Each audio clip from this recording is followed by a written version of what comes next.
नमः। अखण्डमण्डलाकारं व्याप्तं येन चराचरं तत्पदं दर्शितं येन तस्मै श्रीगुरवे नमः। शङ्करं शङ्कराचार्यं केशवं बादरायणं सूत्रभाष्यकृतौ वन्दे भगवन्तौ पुनः पुनः। सर्वोपनिषदां तत्त्वं संगृह्य स्वमनीषया येनोक्तं देशभाषायां वन्दे तं निजगुणेश्वरम् वन्दे तं निजगुणेश्वरम्। शिवं शान्तमद्वैतं हि यदुक्तं सर्वशास्त्रेषु तद्रूपं मद्गुरुवरं श्रीशान्तानन्दमहं भजे। श्रीमज्जगद्गुरो शिवानन्दादारम्भां श्रीमत्पूर्णानन्दमध्यमां श्रीमदस्मद्गुरुपर्यन्तां वन्दे गुरुपरम्पराम्। ಪ್ರಾತಸ್ಮರಣೀಯರಾದ ಆರಾಧ್ಯ ಗುರುದೇವರ ಪವಿತ್ರವಾದ ಚರಣಾರವಿಂದಗಳಲ್ಲಿ ದಂಡವತ್ ಪ್ರಣಾಮಗಳನ್ನು ಸಮರ್ಪಣ ಮಾಡಿ, ಅವರಿವರೆಲ್ಲದೆ ಸರ್ವ ಬ್ರಹ್ಮವೇತ್ತರ ತತ್ವವೇತ್ತರ ಚರಣಾರವಿಂದಗಳಲ್ಲಿ ಅನಂತ ನಮಸ್ಕಾರಗಳನ್ನು ಸಮರ್ಪಿಸಿ, ಜಗದ್ವಂದ್ಯ ಜಗದ್ಗುರು ಶಿವಾವತಾರಿ ಶ್ರೀ ಸಿದ್ಧಾರೂಢಪ್ಪಂಗಳವರ ಚರಣಾರವಿಂದಗಳಲ್ಲಿಯೂ ತತ್ಸ್ವರೂಪರೆಯಾದ ಮಹಾಮೌನ ಯೋಗಿ ಜಗದ್ವಂದ್ಯ ಜಗದ್ಗುರು ಶ್ರೀ ಗುರುನಾಥಾರೂಢಪ್ಪಂಗಳವರ ಚರಣಾರವಿಂದಗಳಲ್ಲಿಯೂ, ಹಾಗೆಯೇ ಜಗದ್ವಂದ್ಯ ಜಗದ್ಗುರು ಶಿವಾವತಾರಿ ಶ್ರೀ ಶಿವಾನಂದಪ್ಪಂಗಳವರ ಚರಣಾರವಿಂದಗಳಲ್ಲಿಯೂ ಅನಂತ ಕೋಟಿ ನಮಸ್ಕಾರಗಳನ್ನು ಸಮರ್ಪಣ ಮಾಡಿ, ಉಪಸ್ಥಿತ ಸಾಧಕ ಸಾಧಕೆಯರಾದ ನಿಮ್ಮೆಲ್ಲರಲ್ಲಿಯೂ ಕೂಡ ಶರಣಗಳು. ಆತ್ಮೀಯರೇ, ತರುಣಿ ಸೂಚಕನು ವಾಚಕನು ಕಾರಕನೆಂದು ಗುರು ಮೂವರ ಅಂದವನು ಕೇಳು ಅಂತ ಈ ಸೂತ್ರ ಆರಂಭವಾಗಿ, ವೇದ ವೇದಾಂತ ಸಿದ್ಧಾಂತ ಪುರಾಣ ಶಾಸ್ತ್ರಾದಿ ರಹಸ್ಯಾರ್ಥವೆಲ್ಲವ ಸಾದರದಿಂದೆ ತಿಳಿದು ಬೋಧಿಸಲು ಬಲ್ಲನು ಆ ದಯಾಮೂರ್ತಿ ಪರಮಗುರು. ಇಲ್ಲಿವರೆಗೆ ಆಗಿದೆ. ಪರಮಾರ್ಥವೆನಿಸಿದ ಪರಮ ವಿರತಿಯುಳ್ಳ ಶಿಷ್ಯರುಳು ಬೆರತೊಂದನು ಪರಕಿಸಿ ನೋಡದೆ ಗುರು ಬೋಧಿಪುದು ಪರತರ ತತ್ವ ವಿಷಯವನು ಒಲವಿಂದೆ. ಇಲ್ಲೇನಂತಾರ? ಪರಮಾರ್ಥವೆನಿಸಿದ ಪರಮವಿರತಿಯುಳ್ಳ, ಯಥಾರ್ಥವೆನಿಸಿದ ಪರಮಾರ್ಥವೆನಿಸಿದ ಯಥಾರ್ಥವೆನಿಸಿದ ಪರಮವಿರತಿಯುಳ್ಳ ಅತ್ಯಂತ ವೈರಾಗ್ಯಶಾಲಿಯಾಗಿರುವ ದೃಢತರ ವೈರಾಗ್ಯವನ್ನು ಹೊಂದಿರುವಂತಹ ವರಶಿಷ್ಯರುಳು ಪೆರತೊಂದನು ಪರಿಕಿಸದೆ, ವೈರಾಗ್ಯವನ್ನು ಬಿಟ್ಟು ಬೇರೆ ಏನನ್ನೂ ನೋಡದೆ ಅಂದಾಗ ಇಲ್ಲಿ ಬಹಳಷ್ಟು ಅರ್ಥ ಸಿಗ್ತಾವೆ ನಿಮಗೆ. ಕುಲ, ಜಾತಿ, ಗೋತ್ರ ಇವ್ಯಾವುಗಳನ್ನು ನೋಡ್ತಕ್ಕದ್ದು ಅಲ್ಲ ಅಂತ ಈ ಪೂರ್ವದಲ್ಲಿಯೂ ಕೂಡ ಚಿಂತನೆ ಮಾಡಿಕೊಂಡು ಬಂದಿದ್ದೇವೆ. ಏನಂತ ಚಿಂತನೆ ಮಾಡಿದ್ದೇವಂದ್ರೆ, ಶಿಷ್ಯನಲ್ಲಿ ವೈರಾಗ್ಯವನ್ನು ದೃಢವಾಗಿದ್ದರೆ ಉಳಿದೆಲ್ಲ ಗುಣಗಳು ಸಹಜವಾಗಿ ಇರುತ್ತವೆ ಅಂತ ಅಭಿಪ್ರಾಯ, ಮತ್ತೇನಲ್ಲ. ವೈರಾಗ್ಯ ದೃಢವಾಗಿದ್ದರೆ ಶಮ, ದಮ, ತಿತಿಕ್ಷ, ಸಮಾಧಾನ, ಶ್ರದ್ಧಾ, ಉಪರತಿ ಎಲ್ಲ ಗುಣಗಳು ಅವನಲ್ಲಿ ಇರುತ್ತವೆ ಅನ್ನುವಂಥದ್ದು ಸಹಜವಾಗಿ ಗೊತ್ತಾಗುವಂಥದ್ದು. ಉದಾಹರಣೆಗೆ, ಯಮಧರ್ಮ ನಚಿಕೇತನಲ್ಲಿ ವೈರಾಗ್ಯ ಒಂದನ್ನೇ ನೋಡಿದ, ಉಳಿದದ್ದನ್ನೇನೂ ನೋಡಲಿಲ್ಲ. ಕೇವಲ ವೈರಾಗ್ಯ ಪರೀಕ್ಷೆ ಮಾಡಿದ. ವೈರಾಗ್ಯ ಬಹಳಷ್ಟು ದೃಢವಾಗಿರುವುದರಿಂದ ಅವೆಲ್ಲವುಗಳನ್ನು ತ್ಯಾಗ ಮಾಡಿದ. ಅವೆಲ್ಲವುಗಳನ್ನು ತ್ಯಾಗ ಮಾಡಿದಾಗ ವೈರಾಗ್ಯ ಇದೆ ಅಂದಮೇಲೆ ಎಲ್ಲ ಗುಣಗಳು ಇವನಲ್ಲಿ ಇವೆ ಅಂತ ತಿಳಿದುಕೊಂಡು ತತ್ವೋಪದೇಶವನ್ನು ಆರಂಭ ಮಾಡಿದ್ದು ಕಠೋಪನಿಷತ್ನಲ್ಲಿ ಪ್ರಸಿದ್ಧವಾದ ವಿಚಾರ.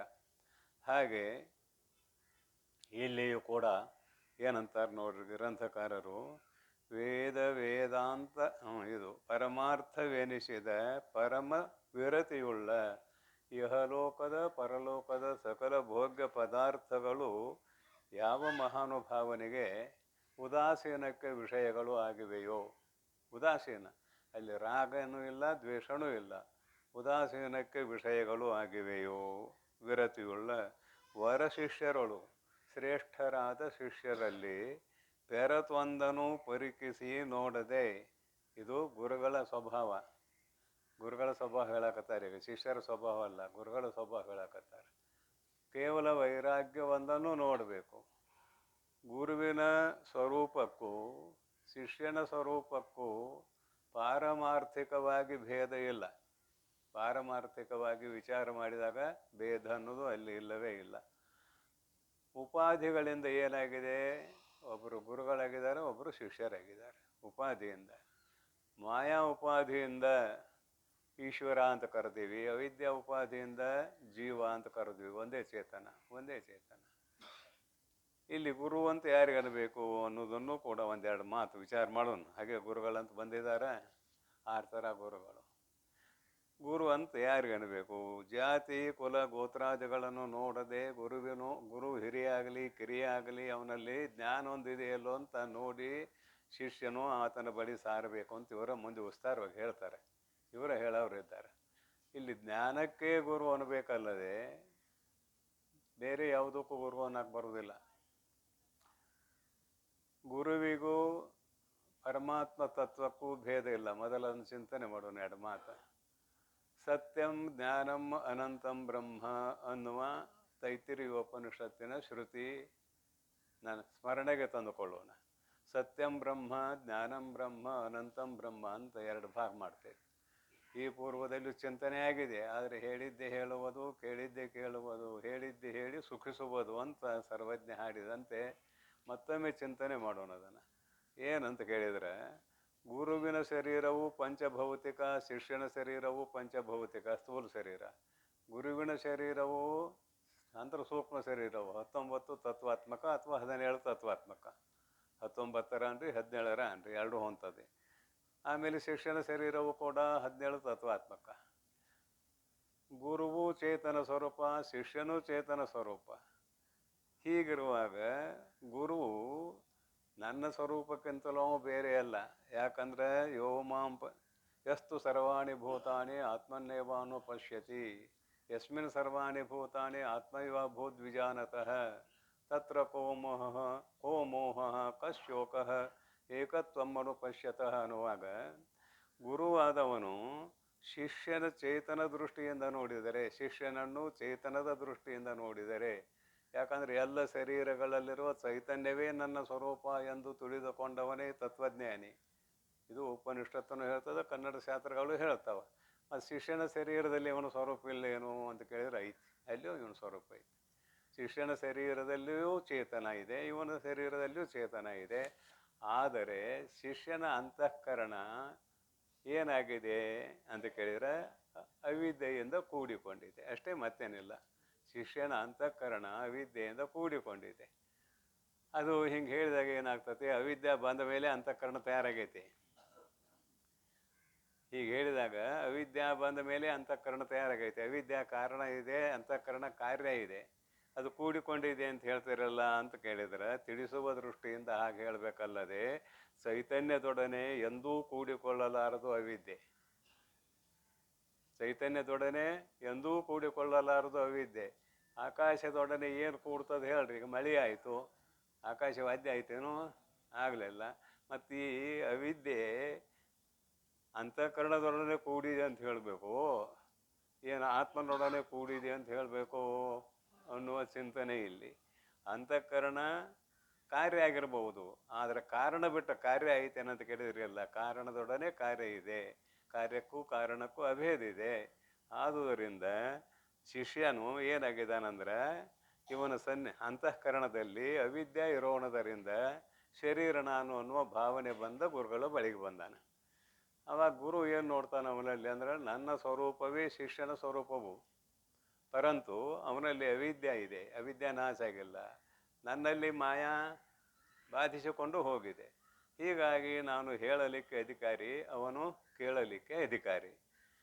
ಪರಂತು ಗುರುವಾದವನು ಶಿಷ್ಯನನ್ನು ತನ್ನ ಸ್ವರೂಪದಿಂದ ನೋಡಿ ಉಪದೇಶ ಮಾಡಿದರೆ ಬಹಳಷ್ಟು ಫಲ ಕೊಡ್ತದೆ. ಅನನ್ಯ ಪ್ರೋಕ್ತೆ ಗತಿರತ್ರ ನಾಸ್ತಿ ಅಂತದ ಕಠೋಪನಿಷತ್ತ. ಅನನ್ಯ ಪ್ರೋಕ್ತೆ ಗತಿರತ್ರ ನಾಸ್ತಿ. ಆತ್ಮತತ್ವದೊಡನೆ ಹೇಗೆ ಅನನ್ಯನಾಗಿದ್ದಾನೆಯೋ ಗುರುನಾಥನು, ಹಾಗೆ ಶಿಷ್ಯನೊಡನೆ ಚೈತನ್ಯ ದೃಷ್ಟಿಯಿಂದ ಅನನ್ಯನಾಗಿ ಬೋಧೆಗೈದರೆ ಮಾತ್ರ ಶಿಷ್ಯನ ಸಕಲ ಸಂಶಯಗಳು ಪರಿಹಾರವಾಗುತ್ತವೆ ಎನ್ನುವಂತಹ ಅಭಿಪ್ರಾಯ ನಮಗೆ ಉಪನಿಷತ್ತುಗಳಲ್ಲಿ ಸಿಗುತ್ತದೆ. ಅದಕ್ಕಾಗಿ ಈಗ ಗುರು ಅಂತ ಯಾರಿಗೆ ಅಣಬೇಕು ಅಂದ್ರೆ ಜ್ಞಾನಕ್ಕೆ ಗುರು ಅಣಬೇಕು. ಜ್ಞಾನಂ ಬ್ರಹ್ಮ, ಅದನ್ನ ಯಾಕೆ ನೆನಪು ಮಾಡಿದ್ದೇನೆ? ಸತ್ಯಂ ಜ್ಞಾನಂ ಬ್ರಹ್ಮ, ಜ್ಞಾನಂ ಬ್ರಹ್ಮ, ಜ್ಞಾನವೇ ಬ್ರಹ್ಮ. ಹಾಗಾದ್ರೆ ಇಲ್ಲೂ ಜ್ಞಾನ, ಗುರುವು ಜ್ಞಾನಿಯಾಗಿದ್ದಾನೆ, ಜ್ಞಾನ ಇವನಲ್ಲಿ ಇರುವುದರಿಂದ ಜ್ಞಾನಿ ಅಂತ ಕರಿತೇವೆ. ಜ್ಞಾನಂ ಅಸ್ಯ ಸ್ಥಿತಿ ಜ್ಞಾನಿ. ಹೀಗೆ ಕರೆದಾಗ ಗುರುವಿಗೂ ಮತ್ತು ಆತ್ಮತತ್ವಕ್ಕೂ ಭೇದ ಇದೆ ಏನು ಅಂತ ಕೇಳಿದರೆ ಭೇದ ಇಲ್ಲವೇ ಇಲ್ಲ. ಜ್ಞಾನ ಎರಡು ಭಾಗ ಆಗ್ತದೆ, ಸ್ವಲ್ಪ ಎರಡು ಭಾಗ ಆಗ್ತದೆ. ಮಸ್ತಕ ಜ್ಞಾನ, ಪುಸ್ತಕ ಜ್ಞಾನ ಅಂತ ಬೆಳಿಗ್ಗೆ ಪ್ರವಚನದಲ್ಲಿ ಬಂದಂಗೆ ಆಗಿತ್ತಲ್ಲ. ಮಸ್ತಕ ಜ್ಞಾನ ಅಂದ್ರೇನು, ಪುಸ್ತಕ ಜ್ಞಾನ ಅಂದ್ರೇನು, ಅದನ್ನಿಲ್ಲೇ ಸ್ವಲ್ಪ ಚಿಂತನೆ ಮಾಡೋಣ. ಚಿಂತನೆ ಮಾಡಿದ ಮೇಲೆ ಮುಂದೆ ಹೋಗೋಣ ಅಂತ. ಜ್ಞಾ ಅವಬೋಧನೆ, ಸ್ವಲ್ಪ ವ್ಯಾಕರಣ ಶಾಸ್ತ್ರನೂ ಬೇಕಾಗ್ತದೆ ಇಲ್ಲೇ. ಜ್ಞಾ ಅವಬೋಧನೆ ಅನ್ನುವುದೊಂದು ಧಾತು, ಮೂಲ ಧಾತು. ಪ್ರತಿಯೊಂದು ಶಬ್ದ ಮೂಲ ಧಾತುವಿನಿಂದ ಉತ್ಪನ್ನವಾಗಿದೆ, ಪ್ರತಿಯೊಂದು ಶಬ್ದ. ಅಲ್ಲಿ ವ್ಯಾಕರಣ ಶಾಸ್ತ್ರದ ಪ್ರಕಾರ ಅದರ ಮೇಲೆ ಪ್ರತ್ಯಯ ಬರ್ತದೆ, ಪ್ರತ್ಯಯ ಬಂದ ಮೇಲೆ ಅದು ನಾಮಪದನೋ ಕ್ರಿಯಾಪದನೋ ಆಗ್ತದೆ. ಇಲ್ಲಿ ಮೂಲ ಸ್ವರೂಪ ಏನಂದ್ರೆ ಜ್ಞಾ ಅವಬೋಧನೆ. ಜ್ಞಾ ಅನ್ನೋದು ಶಬ್ದಕ್ಕೆ ಅರ್ಥ ಬರೀತಾರೆ, ಅವಬೋಧನೆ ತಿಳಿಯುವುದು. ಅವಬೋಧನೆ ಅಂದರೆ ತಿಳಿಯುವುದು, ಇದು ಜ್ಞಾ ಅವಬೋಧನೆ. ಇಲ್ಲಿ ಜ್ಞಾ ಅನ್ನುವುದು ಮೂಲ ಧಾತು. ಆ ಜ್ಞಾ ಅನ್ನುವ ಮೂಲ ಧಾತುವಿನ ಮೇಲೆ ಸುಪ್ರತ್ಯಯ ಅಂತ ಬರ್ತದೆ. ಅದೆಲ್ಲ ವ್ಯಾಕರಣ ಶಾಸ್ತ್ರ ಅಂತ ಹೇಳಿಯಲ್ಲ. ಸು ಅವು ಜಸ್ಟ್ ಅವು, ಸು ಅವು ಜಸ್, ಅವು ಟಸ್ ಟಾ ಬ್ಯಾಂಬೆಸ್ ಗೇ ಬ್ಯಾಂಬೆಸ್ ಅಂತ ಹಿಂಗೆಲ್ಲ ಬರ್ತಾವೆ. ನಿಮಗೆ ಅವೆಲ್ಲ ಬೇಡ, ಸುಮ್ಮನೆ ಟೈಮ್ ಹಾಳು ಮಾಡೋದು. ಸು ಅನ್ನೋದೊಂದು ಪ್ರತ್ಯಯ ಬರ್ತದೆ. ಆ ಪ್ರತ್ಯಯ ಬಂದಾಗ ಜ್ಞಾನಂ ಅಂತ ಶಬ್ದ ತಯಾರಾಗ್ತದೆ, ಮತ್ತೇನಿಲ್ಲ. ಇಲ್ಲಿ ಜ್ಞಾ ಅನ್ನುವಂತಹ ಮೂಲ ಧಾತು ಏನಿದೆಯಲ್ಲ, ಈ ಧಾತುವಿನ ಮೇಲೆ ಎರಡು ಪ್ರತ್ಯಯಗಳು ಬರ್ತಾವೆ. ಕರಣಾರ್ಥ ಲುಟ್, ಭಾವಾರ್ಥ ಲುಟ್ ಅಂತ.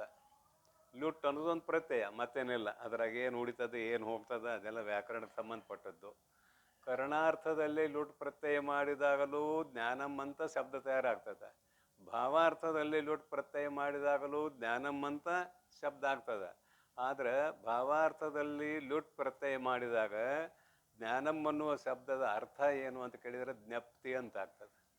ಜ್ಞಪ್ತಿ ಯಾವಾಗ ಭಾವಾರ್ಥದಲ್ಲಿ ಲುಟ್ ಪ್ರತ್ಯಯ ಮಾಡಿದಾಗ.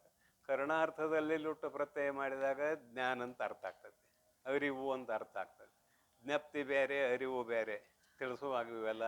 ಅರಿವು ಬೇರೆ, ಜ್ಞಪ್ತಿ ಬೇರೆ ಅಂದ್ರೆ ಹೆಂಗ್ರಿ ಅಂದ್ರೆ, ಈಗೇನು ಹೇಳೋದು ಕೇಳೋದು ಇದೆಯಲ್ಲ, ಇದು ಜ್ಞಾನ, ಅರಿವು ಹೌದು ಅಲ್ಲ? ಇದು ಅರಿವು. ಇದು ಕರ್ಣಾರ್ಥಕ ಲುಟ್ ಪ್ರತ್ಯಯ ಮಾಡಿದಾಗ ಬಂದಂಥದ್ದು. ಇದು ಹೇಳಕ್ಕೆ ಬರ್ತದೆ, ಕೇಳಕ್ಕೆ ಬರ್ತದೆ. ಆದರೆ ಜ್ಞಪ್ತಿ ಅನ್ನುವಂಥದ್ದು ಏನಿದೆಯಲ್ಲ, ಅನುಭವ. ಜ್ಞಪ್ತಿ ಅನ್ನುವಂಥದ್ದು ಅನುಭವ. ನಾನು ಬ್ರಹ್ಮವೇ ಇದ್ದೇನೆ ಅನ್ನುವ ಅನುಭವ. ಅದು ಹೇಳಲಿಕ್ಕೆ ಬರುವಂಥದ್ದು ಅಲ್ಲ. ಅನುಭವವನ್ನು ಯಾರಿಂದಲೂ ಹೇಳಲಿಕ್ಕೆ ಸಾಧ್ಯವಿಲ್ಲ. ಅನುಭವವನ್ನು ಯಾರಿಂದಲೂ ಹೇಳಲಿಕ್ಕೆ ಸಾಧ್ಯವಿಲ್ಲ. ಅದು ಅವಾಗೊಬ್ಬನಿಗೆ ವೇದ್ಯ, ಇನ್ನೊಬ್ಬನಿಗೆ ವೇದ್ಯ ಆಗೋದಿಲ್ಲ ಅದು. ಈಗ ಊಟ ಮಾಡಿದಾಗ ರುಚಿಯ ಅನುಭವ ನಿಮಗೆ ಬರ್ತದೆ, ನಿಮ್ಮದು ಒಬ್ಬರದ್ದು ಒಬ್ಬರಿಗೆ ವೇದ್ಯ. ಏನು ಇನ್ನೊಬ್ಬಗೆ ವೇದ್ಯನೇ ಇಲ್ಲ. ಇದು ಜ್ಞಪ್ತಿ ಅನ್ನುವ ಶಬ್ದದ ಅರ್ಥ. ಈಗ ಜ್ಞಾನ ಅನ್ನುವುದನ್ನಿಟ್ಟುಕೊಂಡಾಗ ಕರ್ಣಾತ್ಮಕ ಜ್ಞಾನ ಅಂತಾಯಿತು. ಕರ್ಣಾತ್ಮಕ ಅಂದರೆ ಹೇಳುವುದಕ್ಕೂ ಕೇಳುವುದಕ್ಕೂ ಉಪಯುಕ್ತವಾದ ಜ್ಞಾನವನ್ನು ಕರ್ಣಾತ್ಮಕ ಜ್ಞಾನ ಅಂತ ಕರಿತೇವೆ. ಈ ಕರ್ಣಾತ್ಮಕ ಜ್ಞಾನ ಉಳ್ಳವನಷ್ಟೇ ಅಲ್ಲ ಅವ ಗುರು. ಅನುಭವಾತ್ಮಕ ಜ್ಞಾನ ಉಳ್ಳವನೂ ಹೌದು, ಕರ್ಣಾತ್ಮಕ ಜ್ಞಾನ ಉಳ್ಳವನೂ ಹೌದು. ಎರಡೂ ಇದೆ. ಎರಡೂ ಇರುವುದರಿಂದ ಶಿಷ್ಯರನ್ನು ಉದ್ಧಾರ ಮಾಡುವ ದೃಷ್ಟಿಯಿಂದ ತನ್ನಲ್ಲಿ ಇಂದ್ರಿಯಾದಿಗಳನ್ನು ಆರೋಪ ಮಾಡಿಕೊಂಡು ಶಾಸ್ತ್ರವನ್ನು ಹೇಳಲಿಕ್ಕೆ ತೊಡಗುತ್ತಾನೆ.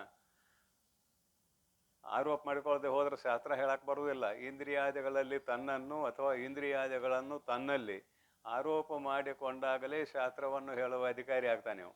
ಆದ್ರೆ ಅವ ಏನಿರ್ತಾನೋ, ಅವನಿಗೆ ಜ್ಞಾನ ಇರ್ತದೆ, ನಾನು ಆರೋಪ ಮಾಡಿಕೊಂಡಿದ್ದೇನೆ.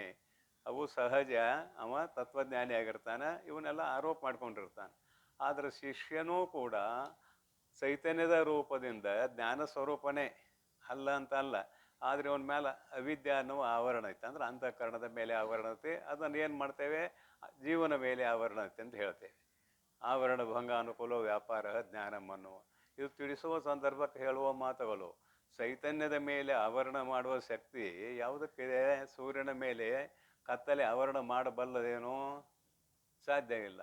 ಹಾಗೆ ಕತ್ತಲೆಯ ಸ್ಥಾನದಲ್ಲಿರುವ ಅವಿದ್ಯೆಯು ಚೈತನ್ಯ ಸ್ವರೂಪವಾಗಿರುವ ಆತ್ಮತತ್ವದ ಮೇಲೆ ಆವರಣವನ್ನು ಮಾಡಲಾರದು. ಭಾಳ ಶಾಸ್ತ್ರ ಏನತ್ತೆ ಅಂತ ಕೇಳಿದ್ರೆ, ಇಲ್ಲದೆ ಇದ್ದದ್ದನ್ನು ಇದೆ ಅಂತ ತಿಳ್ಕೊಂಡಿದ್ದೇವೆ. ಅದರ ಸಲುವಾಗಿ ನಾವು ಒಂದು ಸುಳ್ಳಾದ ಮಾಯೆಯನ್ನು ಕಲ್ಪನೆ ಮಾಡಿಕೊಂಡು ಪರಿಹಾರ ಮಾಡಬೇಕಾಗಿತ್ತು. ಹೀಗಿರುವಾಗ ಶಿಷ್ಯನ ಅಜ್ಞಾನ ಪರಿಹಾರ ಆಗಿಲ್ಲ. ಇವನು ಚೈತನ್ಯ ಸ್ವರೂಪನೇ, ಅಜ್ಞಾನ ಪರಿಹಾರ ಆಗಿಲ್ಲ. ಅಜ್ಞಾನ ಪರಿಹಾರ ಆಗದೆ ಇರುವುದರಿಂದ ಇವು ಕೇಳುವ ಅಧಿಕಾರಿ, ಅಜ್ಞಾನ ಪರಿಹಾರ ಆದ್ದರಿಂದ ಅದೇ ಜ್ಞಾನ ಸ್ವರೂಪನಾಗಿರುವ ಗುರು ಹೇಳುವ ಅಧಿಕಾರಿ. ಇಷ್ಟು ವಿಭಾಗ ಇದೆ ಇಲ್ಲಿ. ಕರಣಾತ್ಮಕ ಜ್ಞಾನ, ಸ್ವರೂಪಾತ್ಮಕ ಜ್ಞಾನ, ಅದನ್ನು ಮಸ್ತಕ ಜ್ಞಾನ ಅಂತ ಕರಿತೇವೆ. ಅನುಭವಾತ್ಮಕ ಜ್ಞಾನ, ಸ್ವರೂಪಾತ್ಮಕ ಜ್ಞಾನ, ಮಸ್ತಕ ಜ್ಞಾನ, ಇವೆಲ್ಲ ಪರ್ಯಾಯ ಪದಗಳು. ಹೇಳೋದು ಕೇಳೋದು ಎಲ್ಲ ಕರಣಾತ್ಮಕ ಜ್ಞಾನ.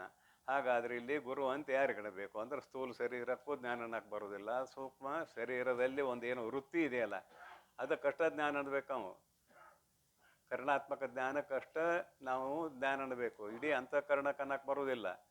ಅಂತಃಕರಣಕ್ಕೆಲ್ಲ ಯಾಕೆ ಅನ್ನಕ್ಕೆ ಬರೋದಿಲ್ಲ ಅಂತ ಕೇಳಿದ್ರೆ, ಶಿಷ್ಯನದು ಅಂತಃಕರಣ ಐತಲ್ಲ, 19 ತತ್ವಾತ್ಮಕವಾದದ್ದು.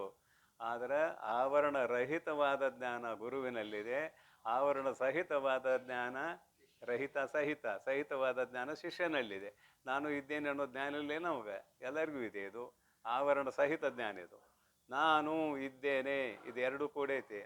ಆವರಣಾತ್ಮಕವಾಗಿರುವ ಅವಿದ್ಯೆ ಮತ್ತು ಚೇತನ ಎರಡೂ ಕೂಡಿದಾಗ ನಾನು ಇದ್ದೇನೆ ಅಂತಾನೆ. ನಾನು ಇದ್ದೇನೆ ಅನ್ನೋ ಅನುಭವ ಯಾರಿಗಿಲ್ಲ, ಎಲ್ಲರಿಗೂ ಇದೆ. ಆದರೆ ಆವರಣ ಸಹಿತ ನಾನು ಇದ್ದೇನೆ ಅಂತ ತಿಳ್ಕೊಂಡಿದ್ದಾನೆ. ಅಂದರೆ ಈ ಸ್ಥೂಲ ಶರೀರ ಅವರವರ ಅಧಿಕಾರಕ್ಕೆ ಅನುಗುಣವಾಗಿ. ಇಲ್ಲಿ ಶಿಷ್ಯ ಬಂದನಲ್ಲ, ಅವ ಸ್ಥೂಲ ಶರೀರನ ಅಲ್ಲ ಅನ್ನೋದು ಎಷ್ಟೋ ಗೊತ್ತಾಗೈತೆ ಅವನಿಗೆ. ಆದರೆ ಅಜ್ಞಾನವೆಂಬುವ ಆವರಣ ಸಂಪೂರ್ಣವಾಗಿ ನಾಶವಾಗದೇ ಇರುವುದರಿಂದ ಅವನು ಶಿಷ್ಯ, ಇವನು ಗುರು. ಇಷ್ಟು ಭೇದ ಇದೆ. ಗುರು ಶಿಷ್ಯ ಹೇಗೆ ಬರಬೇಕು ಗುರುವಿನ ಬಳಿಗೆ? ತನ್ನ ಸ್ವರೂಪವೇ ಶಿಷ್ಯನೆಂದು ತಿಳಿದು ಗುರುವು ಬೋಧೆ ಮಾಡಬೇಕಂತ ಒಂದು ಭಾಗ ಆಯಿತು. ಶಿಷ್ಯ ಹೇಗೆ ಬರಬೇಕು ಅಂತ ಕೇಳಿದರೆ, ಗುರುರ್ ಬ್ರಹ್ಮ ಗುರುರ್ ವಿಷ್ಣು ಗುರುರ್ ದೇವೋ ಮಹೇಶ್ವರ ಗುರು ಸಾಕ್ಷಾತ್ ಪರಬ್ರಹ್ಮ ತಸ್ಮೈ ಶ್ರೀ ಗುರವೇ ನಮಃ ಅನ್ನುವ ಶ್ಲೋಕ ನೆನಪು ಮಾಡಿಕೊಡ್ರಿ. ಸಾಕ್ಷಾತ್ ಪರಮಾತ್ಮನೇ ಗುರು ರೂಪದಿಂದ ಧರೆಗೆ ಬಂದಿದ್ದಾನೆ. ಅವನು ನಮ್ಮಂತೆ ಮಾನವನು ಅಲ್ಲ ಅನ್ನುವ ನಿಶ್ಚಯ ಭಾವದಿಂದ ಕೂಡಿಕೊಂಡು ಗುರುಗಳ ಬಳಿಗೆ ಬರಬೇಕು. ಅಲ್ಲಿ ಕುಲ ಜಾತಿ ಗೋತ್ರ ಇದ್ರ ಮುಂದೆ ಬರೀತಾರೆ, ಮುಂದಿನ ಇದರಲ್ಲಿ ಬರೀತಾರೆ, ಅದನ್ನು ಆಗ ನೋಡೋಣ ಅಂತ. ಹೀಗೆ ಇಲ್ಲಿ ಗುರು ಶಿಷ್ಯರ ಮಧ್ಯದಲ್ಲಿ ಯಾವ ಭಾವಗಳು ಇರಬೇಕು ಅದು ಭಾಳ ಮುಖ್ಯ ಇದೆ.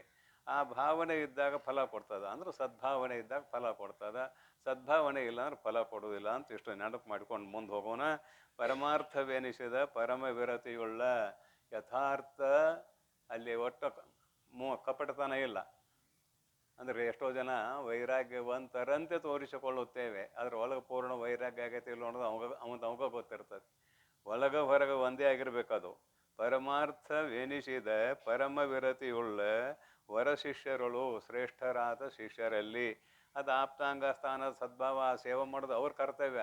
ಗುರು ಹೇಳ್ಬೇಕಂತಿಲ್ಲ, ಅದನ್ನು ಹೇಳಿದರೂ ಉಪಯೋಗ ಆಗೋದಿಲ್ಲ. ಅವನು ಸ್ವಯಂ ಶಿಷ್ಯ ಆದವನು ತಾನೇ ಮಾಡಬೇಕಾದದ್ದು ಆ ಕರ್ತವ್ಯ. ಅದನ್ನು ಇಲ್ಲೇನು ಹೇಳಬೇಕಾಗಿಲ್ಲ. ಗುರು ಕೇವಲ ವೈರಾಗ್ಯವನ್ನಷ್ಟ ನೋಡ್ತಾನೆ. ವೈರಾಗ್ಯ ಇತ್ತಂದ್ರೆ ಎಲ್ಲ ಗುಣಗಳು ಇರ್ತಾವಂತ ಅದರ ಅರ್ಥ. ನಚಿಕೇತನ ಕತೆ ಸುಮ್ಮನೆ ನೆನಪು ಮಾಡಿದೆ ಅಷ್ಟೇ. ತೆರತೊಂದನು ಪರಿಕಿಸಿ ವಿಚಾರಿಸಿ ನೋಡದೆ, ಇವ ಯಾವ ಜಾತಿಯವ, ಯಾವ ಕುಲದವ, ಯಾವ ಗೋತ್ರದವ, ಇದು ಯಾವುದನ್ನು ನೋಡದೆ ಅವನಲ್ಲಿ ಪರಮ ವೈರಾಗ್ಯ ಇದ್ರೆ ಸಾಕು, ಅವನಿಗೆ ಉಪದೇಶ ಮಾಡಬೇಕು. ಪರಿಕಿಸಿ ನೋಡದೆ ಗುರು ಬೋಧಿಪುದು ಪರತರ ತತ್ವ ವಿಷಯವನ್ನು ಒಲವಿಂದ ಪರತತ್ವ ವಿಷಯವನ್ನು ಗುರು ಬೋಧಿಪುದು ಅಂತ ಅನ್ವಯ ಮಾಡಿಕೊಡ್ರಿ. ಪರತತ್ವ ವಿಷಯವನ್ನು, ಇಲ್ಲಿ ತತ್ವ ಅಂದರು, ಅದಕ್ಕೊಂದು ವಿಶೇಷಣ ಕೊಟ್ಟರು. ಪರ ಅಂತ ವಿಶೇಷಣ ಕೊಟ್ಟರು. ತತ್ವ, ನಾವು 25 ತತ್ವಗಳಿಗೂ ತತ್ವ ಅಂತೇವೆ, 17 ತತ್ವಗಳಿಗೂ ತತ್ವ ಅಂತೇವೆ. ನಿಜವಾಗಿ ಅವು ತತ್ವಗಳು ಅಲ್ಲ.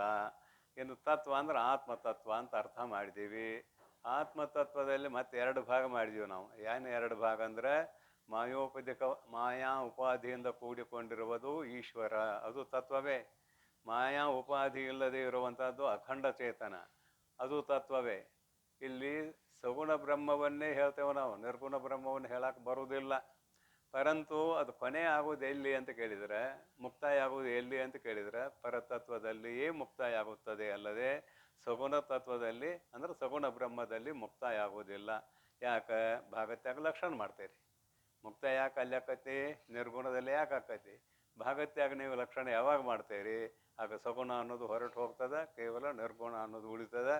ನಿರ್ಗುಣ ಸ್ವರೂಪವಾಗಿರುವ ಬ್ರಹ್ಮಕ್ಕೂ ಶಿಷ್ಯನ ಸ್ವರೂಪವಾಗಿರುವ ಚೇತನಕ್ಕೂ ಅಭೇದ ಸಹಜವಾಗಿ ಸಿದ್ಧ ಇದ್ದೇ ಇದೆ, ಸಿದ್ಧ ಆಗ್ತದೆ ಅನ್ನೋದು ತಿಳಿಸುವುದಕ್ಕಾಗಿ.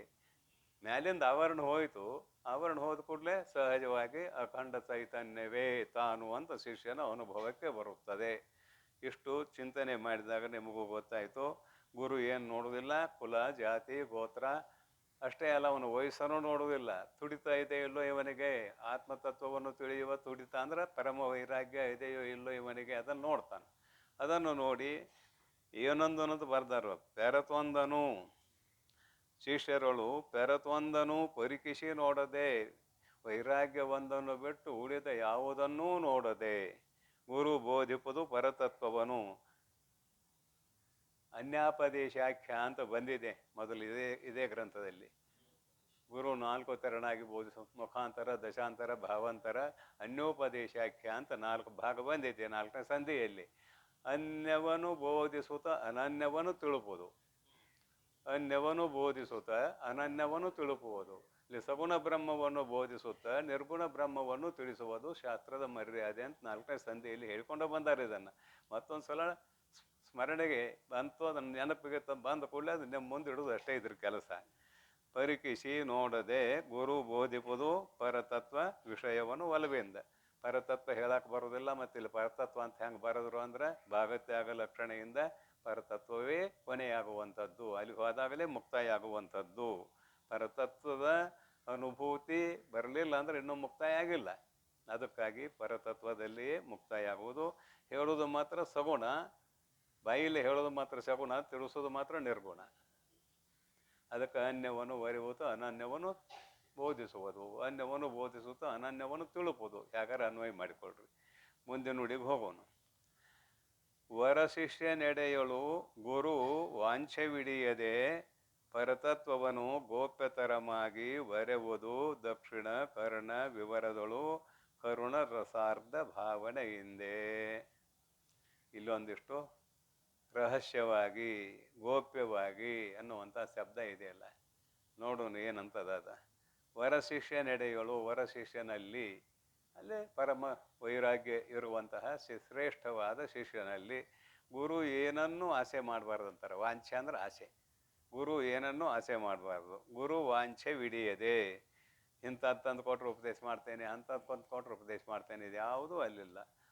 ವೈರಾಗ್ಯ ಒಂದು ಐತಿಲ್ಲೋ ಇದನ್ನಷ್ಟ ನೋಡ್ತಾನೆ ಗುರು.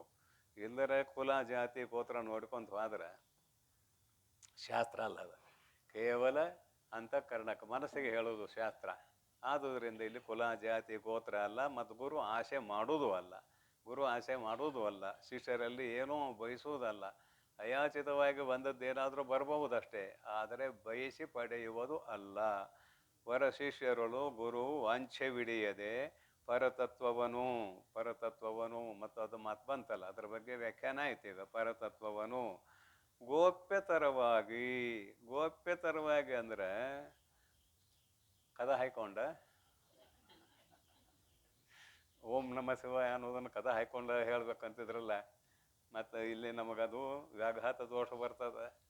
ನಾವು ಗೋಪ್ಯತರವಾಗಿ ಹೇಳಕ್ಕೆ ಹೊಂಟಿವ ಅಂದ್ರೆ ಮತ್ತೇನಪ್ಪ ಗೋಪ್ಯತರವಾಗಿ ಅಂತ ಕೇಳಿದರೆ, ತಿಳಿಯುವಂತೆ ಅವನಿಗೆ ಯಾವ ರೀತಿಯಲ್ಲಿ ಹೇಳಿದ್ರು ತಿಳಿತದೆ. ಇದೆಲ್ಲ ಸುಮ್ಮನೆ ನಮ್ಮ ಜೀವನದಲ್ಲಿ ಅನುಭವಿಸಿದಂಥದ್ದು ಹೇಳಕತ್ತೇನೆ ನಾನು. ಏನಂದ್ರೆ ನ್ಯಾಯಶಾಸ್ತ್ರವನ್ನು ಓದುವಾಗ ಇಬ್ಬರು ಪಂಡಿತರು ನಮಗೆ.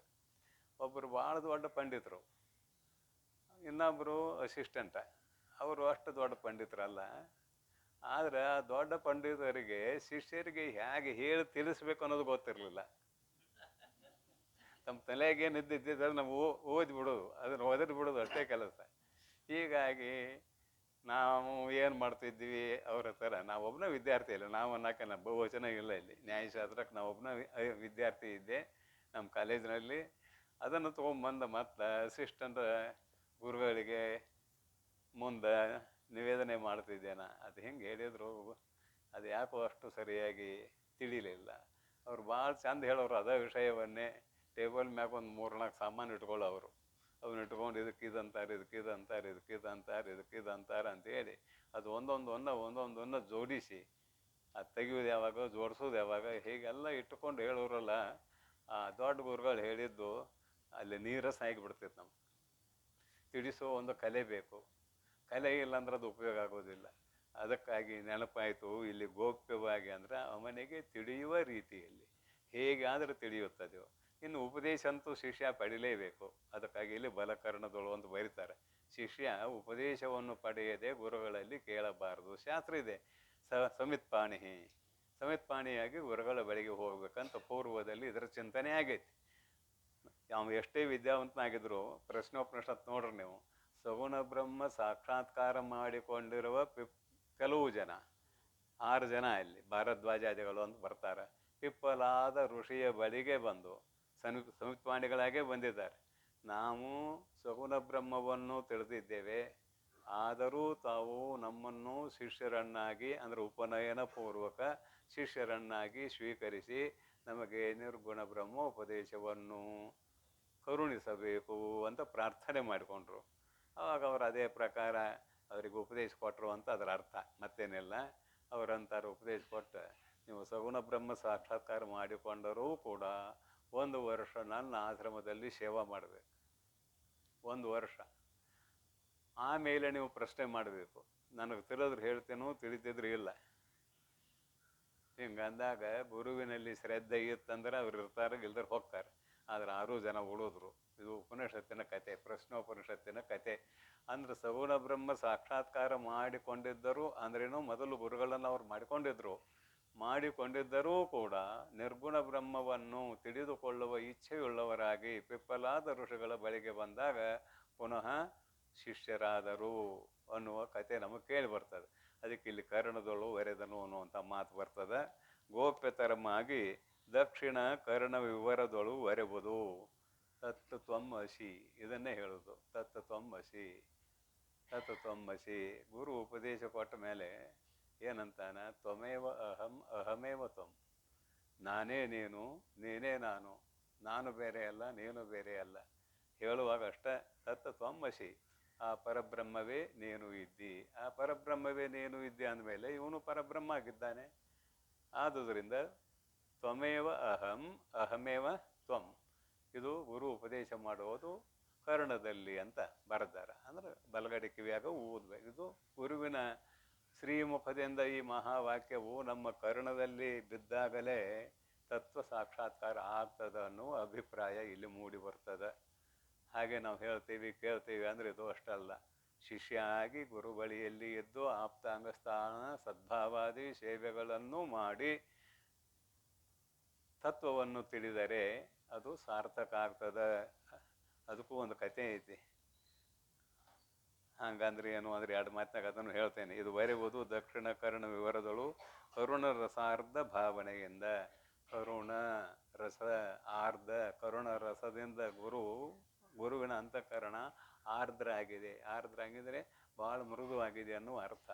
ಆ ಭಾವನೆಯಿಂದ ವರೆಯುವುದು ಕರ್ಣದಲ್ಲಿ ತತ್ವಮಸಿ ಮಹಾವಾಕ್ಯವನ್ನು ಉಪದೇಶ ಮಾಡುವುದು ಅಂತ ಇದರ ಅರ್ಥ. ಇಲ್ಲಿ ಸೇವಾ ಸಹಿತ ಅಧ್ಯಯನ ಮಾಡಿದರೆ ತತ್ವ ಸಾಕ್ಷಾತ್ಕಾರ ಆಗ್ತದೆ, ಸೇವೆ ಇಲ್ಲದೆ ಅಧ್ಯಯನ ಮಾಡಿದರೆ ತತ್ವ ಸಾಕ್ಷಾತ್ಕಾರ ಆಗೋದಿಲ್ಲ ಅಂತ ಅಭಿಪ್ರಾಯ. ಒಬ್ಬ ರಾಜ ಮಂತ್ರಿ ಕರ್ಕೊಂಡು ಒಬ್ಬ ಗುರುಗಳ ಬಳಿಗೆ ಹೋಗ್ತಾನೆ. ಯಾಕಂದ್ರೆ ಬರಗಾಲದು ಬಿದ್ದಾಗ ಕಾರ್ಯದೃಷ್ಟಿ ಯಾಗಾದು ಮಾಡೋಕೆ ಪ್ರಸಂಗ ಬರ್ತದೆ ಅಂತೇಳಿ ಕರ್ಕೊಂಡು ಹೋಗ್ತಾನೆ ಮಂತ್ರಿಯನ್ನು. ಮಂತ್ರಿ ರಾಜ ಇಬ್ಬರು ಕೂಡಿ ಒಬ್ಬ ಗುರುಗಳ ಹತ್ತಿರ ಬರ್ತಾರೆ. ಇದು ಕರ್ಮಕಾಂಡದ ಕತೆ ನಾ ಹೇಳೋದು, ಜ್ಞಾನಕಾಂಡದ ಕತೆ ಅಲ್ಲ, ಕರ್ಮಕಾಂಡದ ಕತೆ.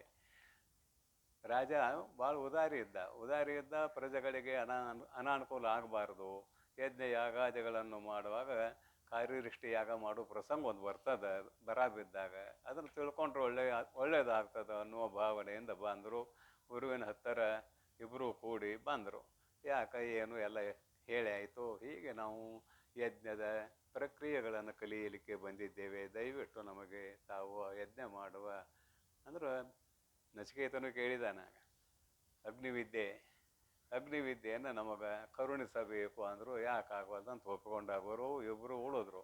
ಇವು ರಾಜ ಮಂತ್ರಿ ಇವನು ಸೇವಾನು ಮಾಡ್ತಿದ್ದ, ಗುರುವಿನ ಸೇವಾನು ಮಾಡ್ತಿದ್ದ. ಆಯಿತು ಅಂತೂ ಗುರುಗಳು ಉಪದೇಶ ಮಾಡಿದರು, ಇಬ್ಬರಿಗೂ ಉಪದೇಶ ಆಯಿತು. ಮುಂದೆ ಕಾಲಾಂತರದಲ್ಲಿ ಬರಗಾಲ ಬಿತ್ತು. ಕಾರ್ಯದೃಷ್ಟಿ ಯಾಗ ಮಾಡಲಿಕ್ಕೆ ರಾಜ ಸಿದ್ಧ ಆದ. ಅವ ಕಾರ್ಯದೃಷ್ಟಿ ಯಾಗದ ಪ್ರಕ್ರಿಯೆ ಎಲ್ಲ ಮಾಡಿದ, ಮಂತ್ರಗಳನ್ನು ಹೇಳಿದ, ಮಳೆ ಆಗಲೇ ಇಲ್ಲ. ಕಾರ್ಯದೃಷ್ಟಿ ಯಾಗ ಮುಗೀತು, ಮಳೆ ಆಗಲೇ ಇಲ್ಲ. ಅದು ಯಾಗ ಮುಗಿಬಿಡ್ದು ಮಳೆ ಆಗ್ಬೇಕು. ಕೊನೆಗೆ ಮಂತ್ರಿಗಂತಾನೋ ನೀನು ಕಲ್ತಿದೆಯಲ್ಲ, ನೀ ಮಾಡಿಲ್ಲ ಯಜ್ಞ, ನಂದಂತೂ ಫೇಲ್ ಆಯಿತು ಅಂದ. ಯಜ್ಞ ಮಾಡಿದ. ಕಾರ್ಯದೃಷ್ಟಿ ಯಾಗವ ಬೇಕಾದಂಥದ್ದೆಲ್ಲ ಜೋಡಿಸ್ಕೊಂಡು ಯಜ್ಞ ಮಾಡಿದ. ಯಜ್ಞ ಮುಗಿಯೋ ದಿನವೇ ಮಳೆ ಆಗಿಬಿಟ್ಟಿತು. ಆವಾಗ ರಾಜ ಅಂದ, ಇವಾಗ ಏನರ ಕದ್ಲೆ ಉಪದೇಶ ಮಾಡಿದಾನೇನ ಗುರು? ನಾ ಇಲ್ಲದ ಸಮಯದಲ್ಲಿ ಏನಾದರೂ ಇವಾಗ ಏನರ ಉಪದೇಶ ಮಾಡಿದಾನೇನೋ ಅಂತ ಸಮಸ್ಯೆ ಬಂತು. ಮತ್ತು ಇಬ್ಬರು ಕೂಡಿ ಗುರುಗಳ ಹತ್ರ ಬಂದರು. ಹೋಗಿ ಬರೋ ನಡಿ ನಮ್ಮ ಗುರುಗಳ ಹತ್ರ ಅಂತ ರಾಜ ಆಜ್ಞೆ ಮಾಡಿದ. ಮಂತ್ರಿಯೂ ಬಂದ. ಅವಾಗ ಕೇಳ್ತಾನ ರಾಜ, ಮಹಾನುಭಾವರೇ, ಕಾರ್ಯದೃಷ್ಟಿ ಯಾಗವನ್ನು ಕ್ರಮವಾಗಿ ನಿಮ್ಮಿಂದ ಇಬ್ಬರು ಅಧ್ಯಯನ ಮಾಡಿದ್ದೇವೆ. ಆದರೆ ಕಾರ್ಯದೃಷ್ಟಿ ಯಾಗ ನಾನು ಮಾಡಿದರೆ ಫಲ ಕೊಡಲಿಲ್ಲ, ಇವು ಮಾಡಿದ್ರೆ ಫಲ ಕೊಡ್ತು. ಇವಾಗ ಏನಾದರೂ ಬೇರೆ ಉಪದೇಶ ಮಾಡಿದೇರೋ ಹೇಗೆ ಅಂತ ಸಂಶಯ ಬಂದು ಕೇಳಕ್ಕೆ ಬಂದೇನೆ ಅಂತ ಅಭ್ಯಸ ಮನಸ್ಸಿನಿಂದ ಮಾತನಾಡಿದ ರಾಜ. ಗುರು ಹೇಳ್ತಾನಾಗ, ನೋಡಪ್ಪ, ನೀನು ರಾಜ ಅಂತ ತಿಳ್ಕೊಂಡಪ್ಪ ಅಂತ ಕೇಳಿದಿ, ಸೇವಾ ಮಾಡಲಿಲ್ಲ. ಅವನು ಮಂತ್ರಿ ಅಂತ ತಿಳ್ಕೊಂಡು ನೀನು ಸೇವಾ ಮಾಡಿದ, ನಾನು ಸೇವಾ ಮಾಡಿದ, ಅದು ಸೇವೆಯ ಫಲ ತಮ್ಮ. ನಾ ಏನು ಅವನಿಗೆ ಬೇರೆ ಉಪದೇಶ ಮಾಡಿದೆ. ಇಲ್ಲಿ ಆಪ್ತ ಅಂಗಸ್ಥಾನ ಸದ್ಭಾವ ಸೇವಾ ಯಾಕೆ ಮಾಡ್ಬೇಕಂತ ಹೇಳ್ತಾರೋ ಅನ್ನೋದಕ್ಕೆ ಈ ಕಥೆ ಉದಾಹರಣೆ, ಮತ್ತೇನಲ್ಲ. ಇವ ಭಾಳ ಶ್ರೀಮಂತ ಇದ್ರೆ ರೊಕ್ಕ ಕೊಟ್ಟು ಕೇಳ್ತೇನಾದ್ರೂ ಆಗೋದಿಲ್ಲ. ಅದು ರೊಕ್ಕದಿಂದ ವಿದ್ಯೆಯನ್ನು ಪಡೆಯಲಿಕ್ಕೆ ಆಗುವಂಥದ್ದೇ ಅಲ್ಲ. ಸೇವೆಯಿಂದಲೇ ಗುರುಗಳನ್ನು ಸಂಪ್ರೀತಗೊಳಿಸಿ ಯಾವನೋ ಅಧ್ಯಯನ ಮಾಡುತ್ತಾನೆಯೋ ಅವನಿಗೆ ತತ್ವ ಸಾಕ್ಷಾತ್ಕಾರ ಆಗ್ತದೆ ಅನ್ನುವುದನ್ನು ಸ್ವಲ್ಪ ನೆನಪು ಮಾಡೋನು ಇಲ್ಲಿ, ಮತ್ತೇನಿಲ್ಲ. ದಕ್ಷಿಣ ಕರ್ಣ ವಿವರದಳು ಕರುಣ ರಸಾರ್ಧ ಭಾವನೆಯಿಂದ ಒರೆಯುವುದು. ಮುಂದೆ ನುಡಿ ನೋಡ್ರಿ. ಪರತತ್ವ ವಿಷಯದರಿಕೆಯುಳ್ಳ ಗುರುವನು ಆದರದಿಂದೆ ವರಶಿಷ್ಯರನು ಊರೇ ನಂಬಿ ಪಿರಿಯನಿವನು ಕಿರಿಯನಿವನು ಕುಲಜನು ಕುಲ ವಿರಹಿತನು ಎಂಬುದನ್ನು ಉಳಿಯುವುದು. ಪರತತ್ವದ ಅರಿಕೆಯುಳ್ಳ ಗುರುವನು, ಇಲ್ಲಿ ಗುರುಗಳ ಬಗ್ಗೆ ಶಿಷ್ಯ ಹೇಗೆ ತಿಳ್ಕೋಬೇಕು ಅಂತ ಬರೆಯಕ್ಕೆ ಹೊರಟಿದ್ದಾರೆ ಈ ನುಡಿಯಲ್ಲಿ, ಮತ್ತೇನಿಲ್ಲ. ಇದನ್ನೆಲ್ಲ ಓದಿದಾಗ ಅನ್ನಿಸ್ತದೆ, ನಮ್ಮ ಕುಲದ ಗುರು ಉಪದೇಶ ಮಾಡಿದ್ರೆ ನಮಗೆ ಜ್ಞಾನ ಆಕೈತೆ ಅಂದ್ರೆ ಶಾಸ್ತ್ರ ಎಲ್ಲೇ ಅವರೆಲ್ಲೇ ಅನ್ನಿಸ್ತದೆ. ನೋಡ್ರಿ ಬರೀತಾರೆ, ಪರತತ್ವದ ವಿಷಯದ ಅರಿಕೆಯುಳ್ಳ, ಪರತತ್ವದ ಜ್ಞಾನವು ಯಾವ ಗುರುವಿನಲ್ಲಿ ಇದೆಯೋ, ಪರತತ್ವ ವಿಷಯದ ಅರಿಕೆಯುಳ್ಳ ಗುರುವನು ಗುರುಗಳನ್ನು ಗುರುವಿನನ್ನು ಆದರದಿಂದ ಪ್ರೀತಿಯಿಂದ ಆದರದಿಂದೆ ಪ್ರೀತಿಯಿಂದೆ ವರಶಿಷ್ಯನು ಶ್ರೇಷ್ಠನೆಂಬುವ ಶಿಷ್ಯ, ಸಾಧನ ಚತುಷ್ಟಯ ಸಂಪದ್ಭರಿತನಾದ ಶಿಷ್ಯ ಅಂತ ತಗೊಂಡ್ಬಿಡು ಇಲ್ಲಿ. ವರಶಿಷ್ಯನು ಊರೇ ನಂಬಿ, ಗುರುಗಳನ್ನು ನಂಬಬೇಕಾವು. ಇವರು ಬ್ರಹ್ಮಜ್ಞಾನಿಗಳಿದ್ದಾರೆ, ಇವರಲ್ಲಿ ನಾನು ಸೇವಾಧಾರಿಯಾಗಿ ನನ್ನ ಸ್ವರೂಪವನ್ನು ತಿಳಿದುಕೊಳ್ಳಬೇಕು. ಅಲ್ಲಿ ನಂಬುಗೆ ಅಂದ್ರೆ ಏನು? ಇವರಲ್ಲಿ ತತ್ವಜ್ಞಾನ ಇದೆ, ಇವರು ನನ್ನನ್ನು ಉದ್ಧಾರ ಮಾಡಿಯೇ ತೀರುತ್ತಾರೆ ಎಂಬುವ ದೃಢ ವಿಶ್ವಾಸ ಇರಬೇಕಲ್ಲಿ. ಆ ದೃಢ ವಿಶ್ವಾಸ ಇತ್ತಂದ್ರೆ ಅದೇ ನಂಬಿಕೆ. ನಂಬಿ, ಉರೇ ನಂಬಿ ಬರೀ ಸುಮ್ಮನೆ ನಂಬಿ ಅಲ್ಲ, ಅದು ಅವನ ನಂಬಿಕೆ ಅಚಲವಾಗಿರಬೇಕು. ಗುರುವಿನಲ್ಲಿರುವ ನಂಬಿಕೆ ಅಚಲವಾಗಿರ್ಬೇಕು, ಅಲ್ಗಾಡಬಾರ್ದು. ನಂಬಿ ಕಿರಿಯನಿವನು, ಈ ಗುರುಗಳು ನನಗಿಂತ ಹಿರಿಯರಿದ್ದಾರೆ. ಕಿರಿಯನಿವನು, ನನಗಿಂತ ಸಣ್ಣವರಿದ್ದಾರೆ. ನಮ್ಮ ಸಿದ್ದರಾಮಯ್ಯ ಮಾತಾಡಿದ, ಪ್ರಧಾನಮಂತ್ರಿಗೆ ಏಕವಚನದಲ್ಲಿ ಮಾತನಾಡಿದಾಗ ಹೇಳಿದ, ಅವನು ನನಗಿಂತ ಸಣ್ಣವ, ಅದಕ್ಕೆ ನಾ ಏಕವಚನದಲ್ಲಿ ಮಾತಾಡಿದ್ದೇನಂತ. ಪ್ರಧಾನಮಂತ್ರಿ ಸ್ಥಾನ ಯಾವುದು, ಮುಖ್ಯಮಂತ್ರಿ ಸ್ಥಾನ ಯಾವುದು ಅನ್ನುವ ಜ್ಞಾನ ಇಲ್ಲ ಅಂತ ಇದರ ಅರ್ಥ, ಮತ್ತೇನಿಲ್ಲ. ಪ್ರಧಾನಮಂತ್ರಿ ಸ್ಥಾನದಲ್ಲಿ ಒಂದು ಗೊಂಬಿ ಕೊಂಡಿಸ್ಲಿ, ಅದಕ್ಕೆ ಗೌರವ ಕೊಟ್ಟು ಮಾತಾಡಬೇಕು. ಆ ಸ್ಥಾನಕ್ಕೆ ಬೆಲೆ ಕೊಡಬೇಕಲ್ಲದೆ ಆ ಮೂರ್ತಿಗೆ ಬೆಲೆ ಕೊಡೋದಲ್ಲ, ಸ್ಥಾನಕ್ಕೆ ಬೆಲೆ ಕೊಡಬೇಕು. ವ್ಯವಹಾರ ಜ್ಞಾನ ಇಲ್ಲದೆ ಇದ್ದಾಗ ಅವ್ನು ನನಕ ಸಣ್ಣವ ಏಕವಚನದಾಗ ಮಾತಾಡ್ರೆ ಏನಾಯಿತು? ನರೇಂದ್ರ ಮೋದಿ ಅಂದ್ರೆ ಏನಾಯಿತು? ಇವು ಸೊಕ್ಕಿನ ಮಾತು ಅಂತ ಕರೆಸ್ಕೊಳ್ತಾವೆ. ಯಾಕೆ ನೆನಪು ಮಾಡಿದ್ದೇನೆ ಅಂದರೆ ವ್ಯವಹಾರದಲ್ಲೂ ಇಂಥವು ಘಟಿಸ್ತಾವೆ. ಹಾಗೆ ಗುರು ಸಣ್ಣವಾಗಿರ್ಬೋದು ವಯಸ್ಸಿನಲ್ಲಿ, ಇವು ನನಗಿಂತ ಸಣ್ಣವ ಹೆಂಗಪ್ಪ ಅನ್ನುವಂಗಿಲ್ಲ ಅಂತ ಇಲ್ಲಿ ಅಭಿಪ್ರಾಯ, ಮತ್ತೇನಲ್ಲ. ವಯಸ್ಸು ನೋಡು ಹಾಗಿಲ್ಲ ಅಂತ ಇದರ ಅಭಿಪ್ರಾಯ. ಗುರುವಿನಲ್ಲಿ ಏನು ನೋಡಬೇಕವ? ಬ್ರಹ್ಮನಿಷ್ಠತ್ವ, ಶ್ರೋತ್ರಿಯತ್ವ, ಅದು ಸಹಜವಾಗಿ ಅನ್ವಯ ಆಗುವಂಥದ್ದು. ಇದೆಯೋ ಇಲ್ಲೋ ಅದನ್ನು ನೋಡ್ಬೇಕಾದ್ರೆ ನೀವು ಯೋಗ್ಯ ಆಗಿರಬೇಕು. ಅದಕ್ಕೆ ಬರ್ಕೊಂಡಿರೋ ವರ ಶಿಷ್ಯರು ಅದಕ್ಕೆ ಬರೆದಾರೆ, ನೀವು ಯೋಗ್ಯ ಆಗಿರಬೇಕು. ಅಂತೆಯೇ ಸಾಧನ ಚತುಷ್ಟಯ ಸಂಪದ್ಭರಿತನಾಗಿರಬೇಕು ಅಂತ ಅರ್ಥ. ಶಿಷ್ಯ ಸಾಧನ ಚತುಷ್ಟಯ ಸಂಪದ್ಭರಿತನೂ ಆಗಿದ್ದರೆ ಮಾತ್ರ ಗುರುಗಳಲ್ಲಿ ಶ್ರೋತ್ರಿಯತ್ವ ಬ್ರಹ್ಮನಿಷ್ಠತ್ವ ಇದೆಯೋ ಇಲ್ಲೋ ಅಂತ ಸಾಮಾನ್ಯತಃ ತಿಳಿದುಕೊಳ್ಳುವುದಕ್ಕೆ ತಾಕತ್ತಿದೆ. ವಿಶೇಷತಃ ಅಲ್ಲ, ಸಾಮಾನ್ಯತಃ. ವಿಶೇಷತಃ ಅದು ಹೊಂದೋದೇ ಇಲ್ಲ. ಬ್ರಹ್ಮನಿಷ್ಠತ್ವ ಅವನಿಗೊಬ್ಬನಿಗೆ ಗೊತ್ತು, ಒಬ್ಬರಿಗೆ ಗೊತ್ತದು. ಶಿಷ್ಯ ಅದನ್ನು ತಿಳಿಲಿಕ್ಕೆ ಬರೋದಿಲ್ಲ, ಆದರೆ ಸಾಮಾನ್ಯವಾಗಿ ತಿಳಿಲಿಕ್ಕೆ ಬರ್ತದೆ. ಅದಕ್ಕಾಗಿ ಇಲ್ಲಿ ಸಾಧನ ಚತುಷ್ಟಯ ಸಂಪದ್ಭರಿತನಾದ ಶಿಷ್ಯ ಗುರುಗಳಲ್ಲಿ ಏನು ನೋಡಬೇಕು? ಕೇವಲ ಶ್ರೋತ್ರಿಯತ್ವ ಬ್ರಹ್ಮನಿಷ್ಠತ್ವ ಅಷ್ಟೇ ನೋಡಬೇಕಲ್ಲದೆ ಅವರು ಯಾವ ಕುಲದವರು, ಯಾವ ಜಾತಿಯವರು, ಅವರು ಸಣ್ಣವರು ಏನು ದೊಡ್ಡವರು, ಇದನ್ನು ಯಾವುದನ್ನು ನೋಡಕೂಡದು. ಇದು ಶಿಷ್ಯನ ಕರ್ತವ್ಯ. ನಂಬಿ ಪಿರಿಯನಿವನು ಕಿರಿಯನಿವನು ಕುಲಜನು, ಅದೇನ ಲೋಕಾರೂಢಿ ಮಾತುಗಳಿವು. ಕುಲಜನು ಒಳ್ಳೆ ಕುಲ ಅಂತ, ಅದ್ರಾಗ ಎಳಿಗುಲ ಅಂತ ಬಲಿತ ಕುಲ ಅಂತ ಮಾತಾಡ್ತಿರ್ತಾರೆ. ಒಂದೇ ಜಾತಿ ಅವರೇ ಇವರು. ಎಳಿಗುಲ ಅಂತ ಭರತ್ ಕುಲ ಅಂತ. ಅದು ಎಲ್ಲಿ ಕಂಡಿತು, ಹ್ಯಾಂಗೆ ಕಂಡಿತು ದೇವರಿಗೆ ಗೊತ್ತು. ಅಂತೂ ಲೋಕದಲ್ಲಿ ಇರುವುದನ್ನು ಕೂಡ ಇಲ್ಲಿ ಬಳಸ್ತಾ ಇದ್ದಾರೆ ಗ್ರಂಥಕಾರರು. ಇವನು ಕುಲವಂತನೋ ಕುಲಹೀನನೋ, ಎಲ್ಲಿ ಹುಟ್ಟ್ಯಾನೋ ಏನು ಮಾಡ್ಯಾನೋ ಅಂತ. ಎಲ್ಲರೂ ಹುಟ್ಟಿದ್ದ ಅಲ್ಲೇ ಒಂದೇ ಜಾಗದಾಗ ಹುಟ್ಟಿದ್ದೀವಿ ಎಲ್ಲರೂ. ಮುಟ್ಟಾದ ಹೊಲೆಯಲ್ಲಿ ಹುಟ್ಟುವುದೂ ಜಗವೆಲ್ಲ. ಕುಲವೇನೋ ಅವಂದಿರರ ಕುಲವೇನೋ ಅಂತ ಕೇಳಿದರು ವಚನಕಾರರು, ಅಣ್ಣನವರು. ಅದಕ್ಕಾಗಿ ಶಿಷ್ಯನಾದವನು ಗುರುವಿನ ವಯಸ್ಸು ನೋಡಕೂಡುದು, ಕುಲ ಗೋತ್ರ ಯಾವುದನ್ನು ನೋಡಕೂಡುದು. ಏನು ಒಂದನ್ನು ನೋಡಬೇಕು? ಬ್ರಹ್ಮನಿಷ್ಠತ್ವ ಶ್ರೋತ್ರಿಯತ್ವ ಇದೆಯೋ ಇಲ್ಲೋ ಇದನ್ನು ನೋಡ್ಕೋಬೇಕು. ಕಿರಿಯನಿವನು ಕುಲಜನು ಕುಲವಿರಹಿತನು ಎಂಬುದನ್ನು ಉಳಿದು ಇವೆಲ್ಲವುಗಳನ್ನು ತ್ಯಾಗ ಮಾಡಿ ಗುರುವಿನಲ್ಲಿ ಇವಾವುಗಳನ್ನೂ ನೋಡದೆ ಕೇವಲ ಜ್ಞಾನ ಅವನಲ್ಲಿ ಇದೆಯೋ ಇಲ್ಲೋ, ಅದ್ರ ಜೊತೆಗೆ ಶ್ರೋತ್ರಿಯತ್ವ ಇಟ್ಟುಕೊಳ್ರಿ. ಬ್ರಹ್ಮನಿಷ್ಠತ್ವ ಶ್ರೋತ್ರಿಯತ್ವ ಇದೆರಡನ್ನು ನೋಡಿ. ಈ ಎರಡನ್ನು ನೋಡ್ಬೇಕಂದ್ರೆ ಇವನು ಸಾಧಕನಾಗಿರ್ಬೇಕು. ಇವನು ಸಾಧಕನಲ್ಲದೆ ಹೋದಾಗ ಅವನಲ್ಲಿ ವಿಧವಿಲ್ಲೋ ಅಂತ ತಿಳಿಯುವ ಯೋಗ್ಯತೆ ಇಲ್ಲ. ಯೋಗ್ಯತೆ ಇರೋದ್ರಿಂದ ಇವನು ಯೋಗ್ಯ ಶಿಷ್ಯ ಅನ್ನೋದು ಗೊತ್ತಾಗ್ತದೆ ಇಲ್ಲಿ. ಹೀಗೆ ಶಿಷ್ಯನಾದವನ ನಡತೆ ಭಾವನೆ ಹೇಗಿರಬೇಕು ಅನ್ನುವುದನ್ನು ಈ ನುಡಿಯಲ್ಲಿ ಹೇಳಿದ್ದಾರೆ. ತನುರಹಿತ ಆತ್ಮನೊಳಗೆ ತನು ಧರ್ಮವು ಇದನು ನೋಡದೆ ಅನುದಿನದೊಳು ನಂಬಿ ಘನ ಪರಬ್ರಹ್ಮ ವಿಷಯವನ್ನು ತಿಳಿಯುವುದು ಮುನಿಮತವಿದು ಶಿಷ್ಯನು ಎನಿಪಂಗೆ. ಇನ್ನೊಂದು ಮಾತು ಬರೆದ್ರು ಅವರು. ಸಹಜವಾಗಿ ಗುರುಗಳಲ್ಲಿ ಶರೀರ ಕಾಣ್ತದ ಅಂದ ಮೇಲೆ ಅಜ್ಞಾನದಲ್ಲಿ ಇದೆಯಲ್ಲ, ಇದು ಕುಲ ಜಾತಿ ಗೋತ್ರ ಇದೆಲ್ಲ ಇದ್ದೇ ಇದೆಯಲ್ಲ, ಅದು ಸಹಜವಾಗಿ ಬರುವಂಥದ್ದೇ.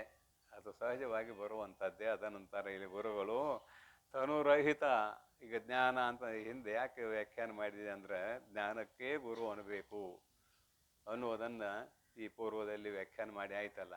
ಜ್ಞಾನಕ್ಕೆ ಗುರು ಅನ್ನಬೇಕು. ಯಾವ ಶರೀರಕ್ಕಲ್ಲ, ಸೂಕ್ಷ್ಮ ಶರೀರಕ್ಕೂ ಅಲ್ಲ, ಸ್ಥೂಲ ಶರೀರಕ್ಕೂ ಅಲ್ಲ, ಜ್ಞಾನಕ್ಕನ ಗುರು ಅನ್ನಬೇಕು. ಅದನ್ನು ಬರೀತಾರೆ ನೋಡ್ರಿ.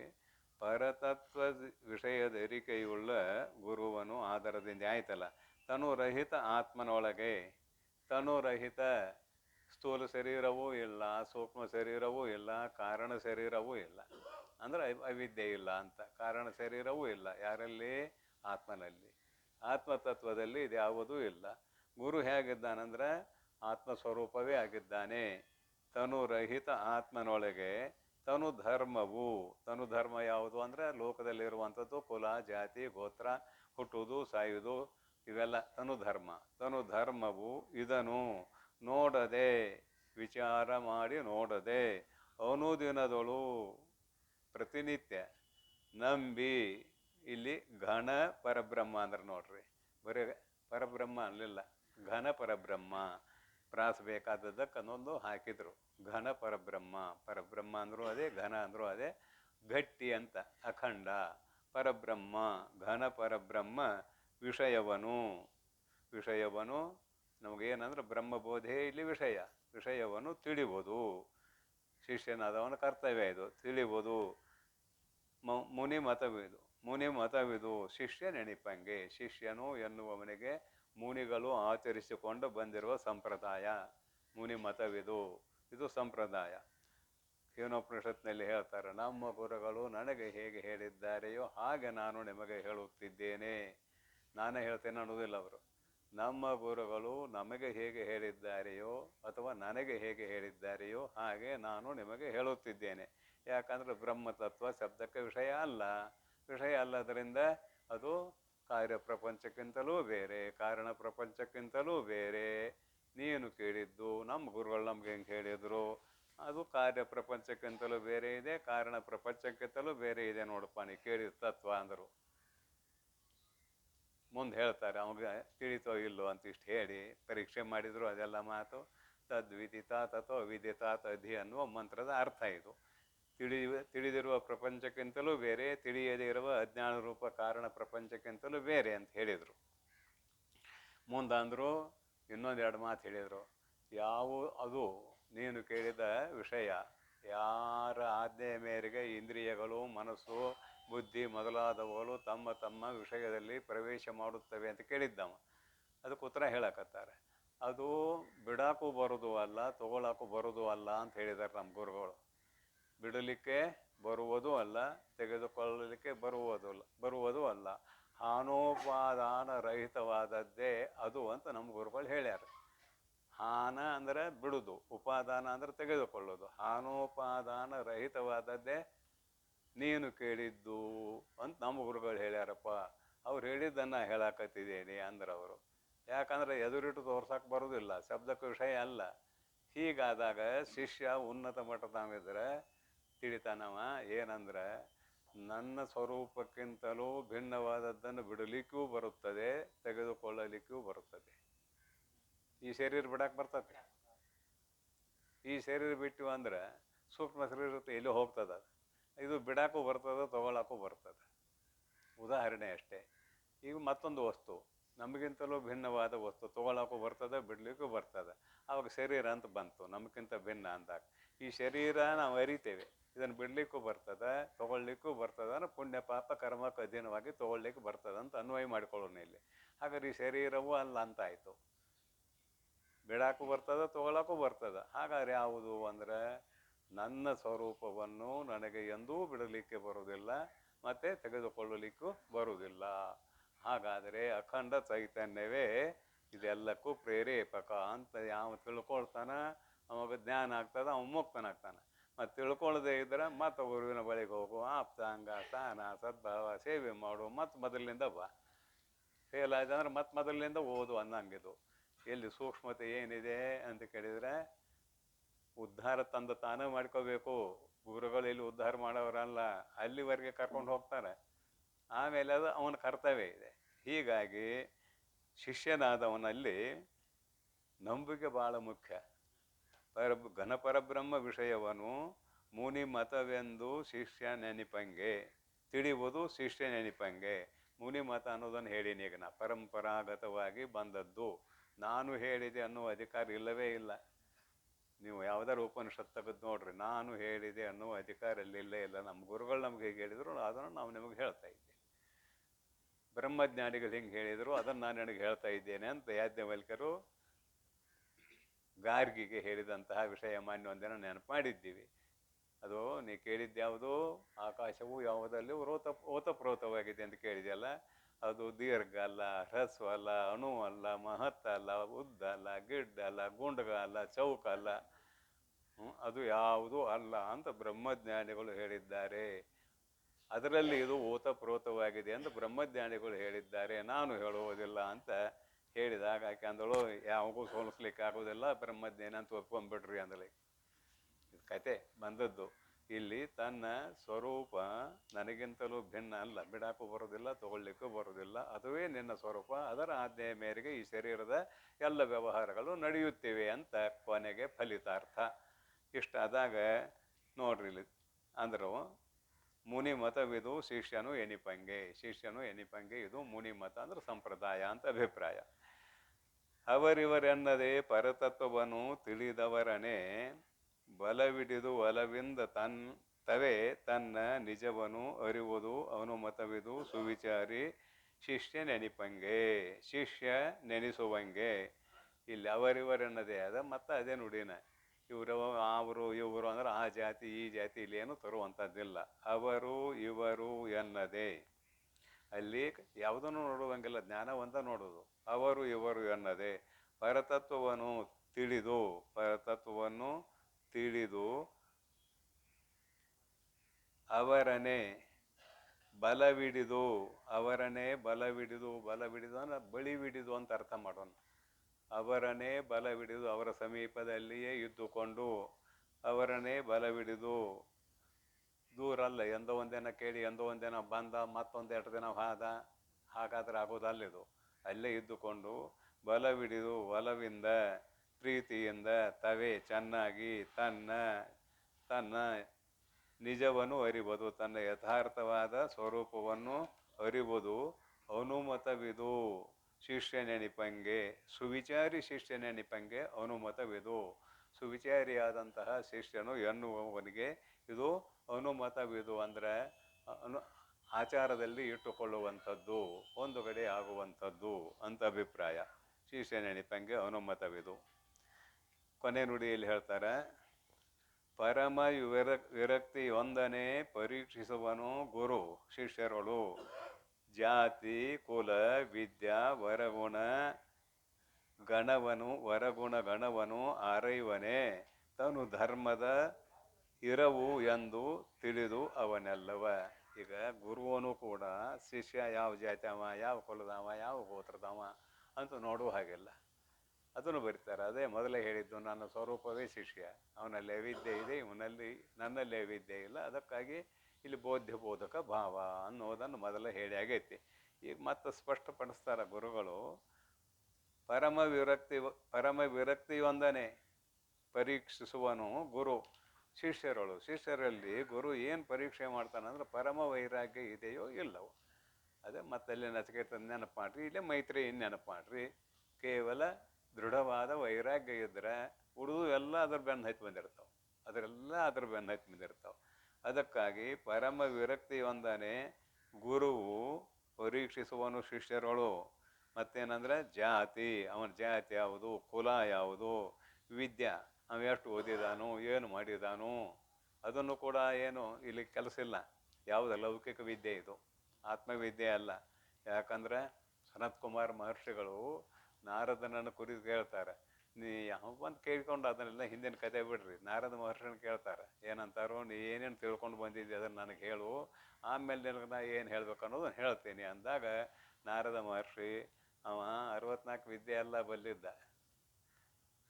ಆದ್ರೆ ಆತ್ಮತತ್ವದ ವಿದ್ಯೆ ಗೊತ್ತಿರಲಿಲ್ಲ ಅವಾಗ. ಮಂತ್ರವಿದೇವ ನಾಹಂ ಆತ್ಮವಿತ್, ನಾ ಮಂತ್ರಗಳ ಅರ್ಥ ಅಷ್ಟ ತಿಳಿದ್ದೇನೆ, ಆದ್ರೆ ಆತ್ಮಜ್ಞಾನ ನನಗಾಗಿಲ್ಲ ಗುರುನಾಥ, ಅದ ನನಗೆ ಉಪದೇಶ ಮಾಡು ಅಂದಾಗ, ನೀ ಏನೇನು ತಿಳ್ಕೊಂಡಿದ್ದೆ ಹೇಳ ಅಂದಾಗ ಅದನ್ನೆಲ್ಲ ಹೇಳಿದ ಮೇಲೆ ಅವಾಗ ಮುಂದೆ ಏನು ಹೇಳಬೇಕಾಗಿತ್ತು ಅದನ್ನು ಗುರುಗಳು ಹೇಳಿದರು ಅಂತ ಛಾಂದೋಗ್ಯದಲ್ಲಿ ಬರುವಂಥ ಕತೆ ಇದು. ಮತ್ತು ಇಲ್ಲಿ ವಿದ್ಯೆ ಅಂತಾರಲ್ಲ, ಅದಕ್ಕೆ ಇಲ್ಲಿ ವಿದ್ಯೆ ಅಂದರೆ ಲೌಕಿಕ ವಿದ್ಯೆ, ಎಷ್ಟು ಓದಿದಾನ, ಏನು ಮಾಡಿದಾನ, ಇದನ್ನು ಕೂಡ ಕೇಳೋ ಕೆಲಸ ಇಲ್ಲ. ಇಲ್ಲಿ ಅಧ್ಯಾತ್ಮ ವಿದ್ಯೆ ಅಂತ ಅರ್ಥ ಮಾಡೋದಿಲ್ಲ, ಲೌಕಿಕ ವಿದ್ಯೆ ಅಂತ ಅರ್ಥ ಮಾಡಬೇಕು. ಶಿಷ್ಯರಳು ಜಾತಿ ಕುಲ ವಿದ್ಯಾ ವರಗುಣ, ಇವನಲ್ಲಿ ವರಗುಣ ಅದಾವಿಲ್ಲೋ ಅಂತ ನೋಡಬೇಕಾಗಿಲ್ಲ. ಅವನಲ್ಲಿ ದೃಢವಾದ ವೈರಾಗ್ಯ ಇತ್ತಂದ್ರೆ ಸಹಜವಾಗಿ ಆ ಗುಣಗಳಿದಾವಂತ ಅರ್ಥ. ವರಗುಣ ಗಣವನು ಅಂದರೆ ಶ್ರೇಷ್ಠವಾದ ಶಮಧಮಾದಿ ಗುಣಗಳು ಇವನಲ್ಲಿ ಇವೆಯೋ ಇಲ್ಲೋ ಅಂತ ಪರೀಕ್ಷೆ ಮಾಡಕ್ಕೆ ಹೋಗೋದೇ ಇಲ್ಲ. ದೃಢವಾದ ವೈರಾಗ್ಯ ಇವನಲ್ಲಿ ಇತ್ತು ಅಂದ್ರೆ, ಅದು ಮೊದಲು ನಿತ್ಯಾನಿತ್ಯ ವಸ್ತು ವಿವೇಕ ಆದ್ಮೇಲೆ ವೈರಾಗ್ಯ ಎರಡನೇದ್ದು. ನಿತ್ಯಾನಿತ್ಯ ವಸ್ತು ವಿವೇಕ ಒಂದೇ ಸ್ಥಾನದಾಗಿದೆ. ನಿತ್ಯ ಯಾವುದು ಅನಿತ್ಯ ಯಾವುದು ಅಂತ ತಿಳ್ಕೊಂಡು ಅನಿತ್ಯಮಯವಾಗಿರುವ ಜಗತ್ತಿನಲ್ಲಿ ಅನಾಸಕ್ತನಾಗಿ ಇಹಲೋಕ ಹೇಗೆ ಸವಿಯುತ್ತದೆಯೋ ಹಾಗೆ ಪರಲೋಕದ ಭೋಗವು ಕೂಡ ಸವಿಯುತ್ತದೆ ಅನ್ನುವಂಥ ಶ್ರುತಿ ಪ್ರಮಾಣಾದಿಗಳನ್ನು ತಿಳ್ಕೊಂಡಿದ್ದಾನೆ ಆಪಾತತಃ. ಅಂತಹ ಶಿಷ್ಯನಲ್ಲಿ ಶಮಧಮಾದಿಗಳು ಸಹಜವಾಗಿ ಇರುತ್ತವೆ ಅಂತ ಇಲ್ಲಿ ಅರ್ಥ. ಅದಕ್ಕಾಗಿ ವರಗುಣಗಣವನು ಸಮಾಧಿ ಮೊದಲಾದ ಸದ್ಗುಣಗಳ ಸಮೂಹವನ್ನು ಆರೈವನೇ, ಇವನ್ನ ವಿಚಾರ ಮಾಡೋದಿಲ್ಲಂತ. ಯಾಕಂದ್ರೆ ಅವು ತನು ಧರ್ಮದ ಇರುವೆಂದು. ಇಲ್ಲಿ ಗುಣಗಳು ಪ್ರಕೃತಿಯಲ್ಲಿರ್ತಾವೆ ಅಂದಮೇಲೆ ಸೂಕ್ಷ್ಮ ಶರೀರದಲ್ಲಿ ಇರ್ತಾವೆ ಗುಣಗಳು. ತನು ಧರ್ಮ, ತನು ಅನ್ನುವ ಶಬ್ದದಿಂದ ಸೂಕ್ಷ್ಮ ಶರೀರ ತಗೋಬೇಕು ನಾವು. ಗುಣಗಳು ಸ್ಥೂಲ ಶರೀರದಲ್ಲಿ ನಾವು ಗುಣಗಳನ್ನು ಅಂಗೀಕಾರ ಮಾಡಕ್ಕೆ ಬರೋದಿಲ್ಲ. ಇಲ್ಲಿ ಕಾರಗ ಕ್ಯಾಂಪಗ ಈ ಗುಣ ಅಂಗೀಕಾರ ಮಾಡಕ್ಕೆ ಬರ್ತದೆ. ಇವನ್ನು ಕೂಡ ಗುಣ ಅಂತ ಕರೆದಾರೆ ಶಾಸ್ತ್ರದಲ್ಲಿ. 24 ಗುಣ ಪಾಠ ಮಾಡ್ಯಾರ. ಅದರಾಗ ಇವು ಕೂಡ ಬರ್ತಾವ. ಕಪ್ಪು, ಬಿಳಿದು, ಹಸಿರು, ಹಳದಿ ಮೊದಲಾದದ್ದು ಕೂಡ ಗುಣ ಅಂತ ಕರೆದಾರ. ಈ ಗುಣ ಅಲ್ಲ. ಶಮದಮ್ಮಾದಿ ಗುಣಗಳು, ಸತ್ಯ, ಹಿಂಸೆ ಮೊದಲಾದ ಗುಣಗಳು ಇವನಲ್ಲಿ ಇವೆಯೋ ಇಲ್ಲೋ ಅಂತ ನೋಡ್ಲಿಕ್ಕೆ ಹೋಗೋದೇ ಬೇಕಾಗಿಲ್ಲ. ವೈರಾಗ್ಯವಂತಿತ್ತಂದ್ರೆ ಈ ಎಲ್ಲ ಗುಣಗಳು ಸಹಜವಾಗಿ ಶಿಷ್ಯನಲ್ಲಿ ಇವೆ ಅನ್ನುವುದು ಗುರುಗಳಿಗೆ ಗೊತ್ತಾಗುವಂಥ ವಿಚಾರ. ಅದಕ್ಕೆ ನೋಡ್ಲಿಕ್ಕೆ ಹೋಗೋದಿಲ್ಲ. ಜಾತಿ, ಕುಲ, ವಿದ್ಯಾ. ಜಾತಿ ಅಂತಾರಲ್ರಿ ಮಾರಾಯರ. ನಾವು ಅಧ್ಯಾತ್ಮದಲ್ಲಿ ಬಂದಾಗ ಜಾತಿಗೆ ಬೆಲೆ ಕೊಡುವಂಗಿಲ್ಲ. ಇಲ್ಲಿ ಯಾವ ಹುಟ್ಟಿದ ಮಗುವಿನ ಹಣಿ ಮೇಲೆ ಜಾತಿ ಬರ್ತಾರೆ ಹೇಳ್ರಿ? ಮಗುವಿನ ಯಾರ ಹಣಿ ಮೇಲಾರ ಜಾತಿ ಬರ್ದಾರ? ಏನು ಬೆನ್ನ ಮೇಲೆ ಬರ್ದಾರು, ಎದೆ ಮೇಲೆ ಬರ್ದಾರು, ಎಲ್ಲಾರ ಬರ್ದಾರ ಹೇಳ್ರಿ? ಬರದೇ ಇಲ್ಲ. ಇದನ್ನು ಕಲ್ಪಿಸಿಕೊಂಡು ಎಷ್ಟು ಅವನತಿ ಆಗೈತಿ ಅಂತ ಕೇಳಿದರೆ, ಲೌಕಿಕವಾಗಿಯೂ ಅವನತಿ ಆಗೈತಿ, ಪಾರಮಾರ್ಥಿಕವಾಗಿಯೂ ಅವನತಿ ಆಗೈತಿ. ಲೌಕಿಕವಾಗಿಯೂ ಅವನತಿ ಆಗೈತಿ. ಇದು ಇದ್ದಾಗನ ಶಾಸ್ತ್ರ ನಡೆದತ್ತೆ. ಮತ್ತೇನು ಮಾಡೋದು? ಇದು ಇಲ್ಲದ್ರೆ ಶಾಸ್ತ್ರ ಯಾಕೆ ನಡೀತಿತ್ತು? ಇದೈತಂತ ಶಾಸ್ತ್ರ ನಡೆದತಿ. ಇಲ್ಲಿ ಕುಲ, ಜಾತಿ, ಕುಲ, ವಿದ್ಯಾ, ವರಗುಣ, ಗಣವನು ಆರೈವನೇ ತನು ಧರ್ಮ. ಇದು ಸೂಕ್ಷ್ಮ ಶರೀರದ ಧರ್ಮ. ಇದು ಗುಣಗಳು ಸೂಕ್ಷ್ಮ ಶರೀರಕ್ಕೆ ಸಂಬಂಧಪಟ್ಟಂಥವುಗಳು. ತನು ಧರ್ಮದ ಇರವು ಎಂದು. ಆ ಸೂಕ್ಷ್ಮ ಶರೀರದಲ್ಲಿ ದೃಢ ವೈರಾಗ್ಯ ಐತಿ. ಅವೆಲ್ಲ ಸಹಜವಾಗಿ ಇಲ್ಲಿದಾವಂತ ಅಭಿಪ್ರಾಯ, ಮತ್ತೇನಲ್ಲ. ಅವುಗಳು ಇಲ್ದಿದ್ರು ನಡೀತೈತೆ ಅಂತ ಅರ್ಥ ಅಲ್ಲ. ದೃಢ ವೈರಾಗ್ಯ ಇದ್ದಾಗ ಇವೆಲ್ಲವೂ ಅಲ್ಲಿ ಇದ್ದಾವೆ ಅಂತ ಅರ್ಥ. ತಿಳಿದ ಏನದು? ಇದು ತನು ಧರ್ಮವೆಂದು ತಿಳಿದವನು ಎಲ್ಲವನ್ನು ತಿಳಿದವ ಗುರುನಾಥ ಶಿಷ್ಯರಲ್ಲಿ ನೀ ಯಾವ ಜಾತಿಯವ ಅಂತ ಕೇಳುವುದಿಲ್ಲ. ಮುಖ್ಯವಾಗಿ ನೀ ಎಷ್ಟು ಓದಿದಿ ಅದನ್ನು ಕೇಳುವುದಿಲ್ಲ. ಅವನು ಬಂದು ಕೇಳ್ಯಾನ, ನನ್ನ ನಿಜ ಸ್ಥಿತಿ ಏನಪ್ಪ, ನನ್ನ ಸ್ವರೂಪದ ಜ್ಞಾನ ನನಗೆ ಮಾಡಿಕೊಡು ಅಂತ ಕೇಳಿದಾನ. ಅವಾಗ ಗುರು ಆದವನು ಅವನ ಜಾತಿ, ಕುಲ, ಗೋತ್ರಾದಿಗಳನ್ನು ಹುಡುಕಲಿಕ್ಕೆ ಹೋಗಬಾರದು. ಹುಡುಕಿದ್ರೆ ಏನಾಗ್ತದೆ ಅಂತ ಕೇಳಿದ್ರೆ ಯಮಧರ್ಮನ ಆಳಾಕಾನ ಗುರು. ಜಾತಿ, ಕುಲ, ಗೋತ್ರ ಹುಡುಕಿದ್ರೆ ಯಮಧರ್ಮನ ಆಳಾಗ್ತಾನೆ. ಯಾಕಂದ್ರೆ ಇಲ್ಲದೊಂದು ಜಾತಿ ಅವ ಗಂಟು ಹಾಕಿ ಬಾ ಇಂಥ ಜಾತಿ ಅವ ಶಾಸ್ತ್ರ ಹೇಳ್ತೇನೆ ಬಾ ಅಂದ ಅಂದ್ರೆ ಆ ಜಾತಿ ಅವ ಗಂಟು ಮೊದಲೇ ಬಿದ್ದಿರ್ತತಿ. ಇನ್ನಡು ದೃಢ ಆಕತಿ. ಮತ್ತು ಜಾತಿ ಭ್ರಾಂತಿನ ಹೋಗಲಿಲ್ಲ ಅಂದ್ರೆ ಶಾಸ್ತ್ರ ಅರ್ಥ ಯಾವಾಗ ಆಕತಿ? ಆಗೋದಿಲ್ಲ. ಅವ ಯಮಕಿಂಕರ ಅಂತ ಇವರ ಬರ್ತಾರೆ. ಕರ್ಮವನ್ನು ಬೋಧಿಸುವನೇ ಅವನು ಯಮಕಿಂಕರ, ಬಾಧಾಕರ ಐಷೆ. ಅವ ಯಮಕಿಂಕರ, ಬಾಧಾಕರ. ಅವ ಕರ್ಮವನ್ನು ಬೋಧಿಸುವುದಿಲ್ಲ. ಯಾರಿಗೆ? ಇಲ್ಲಿ ಏನು ಹೇಳ್ತಾರಲ್ಲ ಶಿಷ್ಯರಿಗೆ. ದೃಢವಾದ ವೈರಾಗ್ಯವುಳ್ಳ ಶಿಷ್ಯನಲ್ಲಿ ಅವೆಲ್ಲ ಇದಾವು. ಅವನಿಗೆ ಕರ್ಮವನ್ನು ಹೇಳೋದಿಲ್ಲ, ಕೇವಲ ಆತ್ಮವಿದ್ಯೆಯನ್ನೇ ಗುರು ಹೇಳಬೇಕು ಅನ್ನುವುದು ಇದರ ಅಭಿಪ್ರಾಯ. ಈ ಒಂದು ಸೂತ್ರದ ಅರ್ಥ ಇಲ್ಲಿಗೆ ಮುಕ್ತಾಯ ಆಯಿತು. ಮುಂದಿನ ಸೂತ್ರದ ಅರ್ಥವನ್ನು ಮತ್ತು ಬೆಳಗಿನ ಪ್ರವಚನದಲ್ಲಿ ತಿಳಿಯೋಣ ಅಂತ ಹೇಳುತ್ತಾ ಇಂದಿನ ಪ್ರವಚನಕ್ಕೆ ವಿಶ್ರಾಂತಿ. ಓಂ ತತ್ಸತ್ ಪರಬ್ರಹ್ಮಣೇ ನಮಃ.